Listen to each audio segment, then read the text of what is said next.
DJ Holy Foe. Yo. You're locked into Point 5 Creative Studios, where Africa's stories aren't just told, they're produced. News, politics, entertainment films that move the continent. We bring the truth, the fire, the creativity.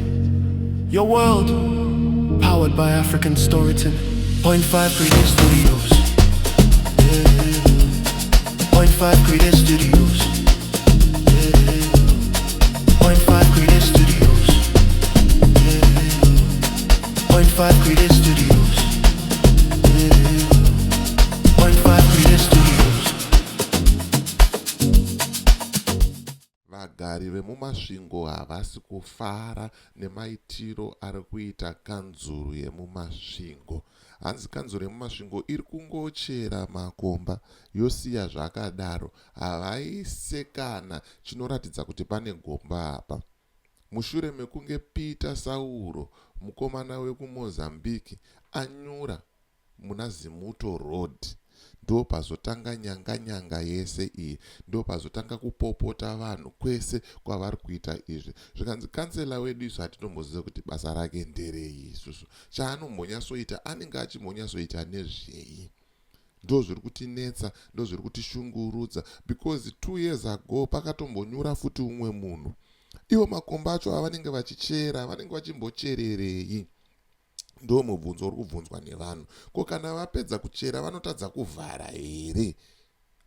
Zvakaoma zviri kuitika mumasvingo. Panapa ndine vhidhiyo randakubatirai randoda kuti ndikuratidzei rabuda nepaThe Mirror masvingo apo. Saka toda kuti tione vhidhiyo tozokurukura. After taona vhidhiyo iri toonesana kuti zviriko here zvinhu zvakadai so zviri kuitika. Pandisati ndapinda muvhidhiyo rangu zvizere, ndokuti kana une bhizimusi raunaro rauda kushambadzirwa, ndibate namba dzangu ndodziri paskirini idzo. Kana une nyaya yaunayo yauda kuti ndibate, ndifambire, ndibate futi pasame namba ipapo. Tinodzifambira nyaya dzacho tisingatye, tisingavhunduke, tisingakwate madinga eZANU-PF anoda kuvhundutsira vanhu nekusunga vanhu vasina kana mhosva zvavo. Handitika. Right, rega tipinde muchitoro tobva tapinda muvhidhiyo redu. Be Safe Common Registration Special baba zvemwedzi uno vari kuti registration yekambani plus FNB account opening zvakaendwa baba, zvakarongeka. Bata namba dziri paskrini idzo.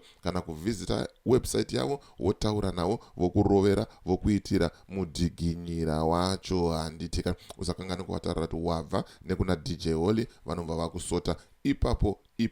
Regai tinzwe kuti zviri kunzi chii kumasvingo uko. Pane munhu aura pa mugomba iro rapa. Nakafa 1 2 hours.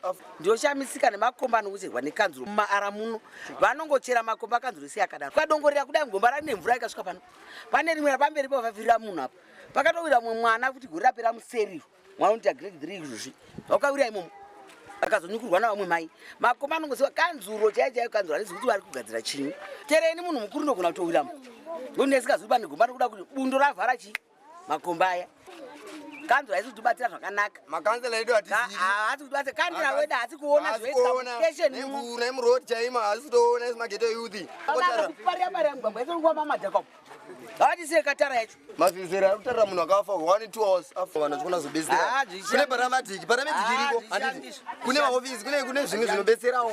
Handiti but munhu atozongosheka nekuda kwekuti ashawa help. Munhu apotomuda kana. Abuda mvura kazhinji acherera maka nazipo. Ndazwa. Inema azizo. Kana nendanzo.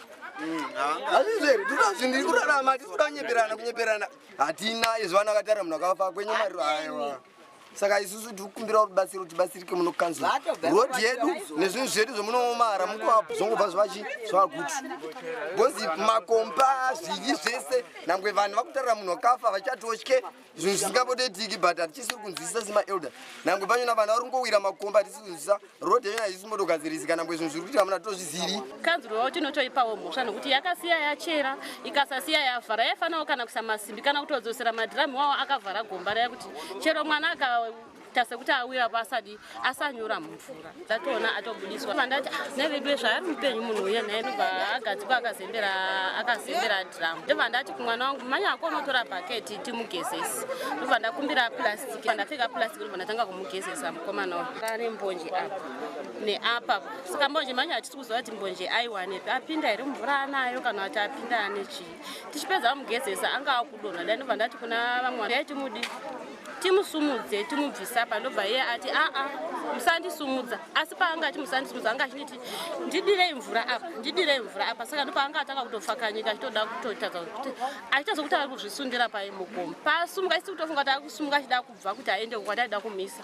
ndopaita zvokudhaivhira zva zvokuti asi munhu ari kumhanyira pai mudziva achidhidha zvezviya tobva atonyura mvura saka isusu manje kuzopinda mumvura vanhu vachimubudisa vanhu vazotya manje vakati pekutanga patamubudisa anga akabuda achioneka saka takwanisa kumubudisa kuzomupindira manje achizi kuti gomba racho rakadzika sei patatanga kumubudisa ndobva tatumira naye apo patazama chida kuramba chimukweva angoramba akamira ndobva nati mubvise padhize negomba anogona kuita futi kozana balance ndobva atatoona achitodi atorembuka kudai so ndobva tatomusimudza futi ndobva tatouya naye ndobva tamugadzika apa vanhu ndobva vatanga kuti mucherere mvura chi vanhu vachitozama mugezi achimaronda vanhu vakatoti chimubvisa padhuze pakanyakita padhuze mumise nechekuro munguva imwe chete indatonzi indanochera mvura mukati ndichitosvika ndatobvunza ko munhu aendepi tukanzi adzokera ajambira futi mukati saka ndatozongosvika achingonzi apinda mukati vanhu vachiti mupindire vamwe vachiti asiyana naye munhu ane mhepo right mazvinzwira mega mazvionera mega zviri kuitika munyika yevene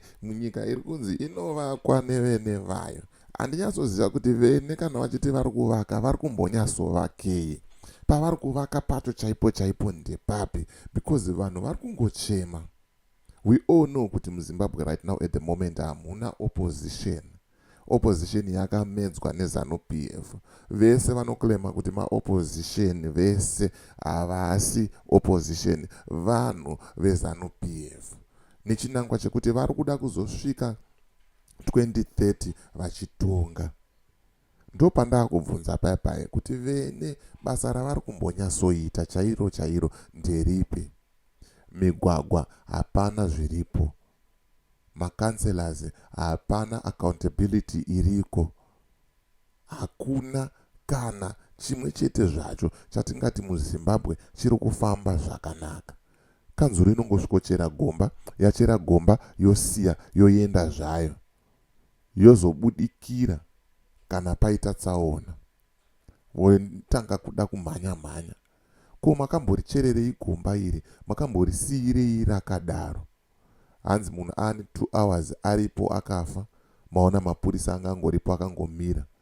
Pamwe panga pachitoshayikwa mota yemapurisa inouya kuzotora chitunha. Zvinhu zvakaoma, zvinhu zvinorwadza, zvinhu zvinopisa tsitsi zviri kuitika munyika yevene. Ivo vene vakatarisa, vachizviona, vachizviziva. Aya mawani aya. Ndonyaya yanga ndinayo, ndonyaya yanga ndangokuunzirai zvamanje kuti muzvionere mashura nemanenje ari kuitika munyika yeZimbabwe. Is this because zviri kutaurwa here nevakuru kunzi aiwaka ma-ancestors akatsamwa, ma-ancestors haasi kufara, mweya yeavo vakafira kuhondo inofanirwa kunzi idzoke. Hanzi kudeuka kweropa kwacho kwanyanya. Zvimwe zvacho hauchazonzwisise kuti zviri kumbonyasofamba sei, zvakambonyasomira sei. Aiwaka ndichaedza kuti ndibate svikiro renyika munoriziva kuti ndinotaura naro pano pachitubu. Ndombouya nawo ndoti gogo chimbotitsanangurirai kuti poitwa sei, gore richitanga iri zvofamba sei, uyezve zvakamira sei. So me DJ Oli and the rest of the crew behind the scenes. It's bye for now. Let's meet in the next video.